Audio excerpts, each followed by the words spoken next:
ఒకసారి చూడండి అయ్యగారు.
ఇప్పుడు చెప్పు సూర్య, ఇంతకాలం ఆ అమ్మాయి రూప కాదు అని మేమంతా మొత్తుకుంటున్నా నువ్వు వినలేదు.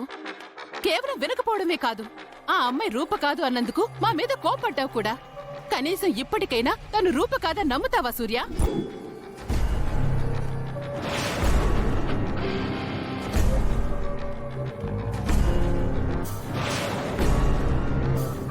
డాక్టర్ ఇచ్చిన DNA రిపోర్ట్స్ ని నమ్మావు కాని రూపకి జన్మనిచ్చినా ఈ తల్లి మాటలు నమ్మలేకపోయావు కదా సూర్య.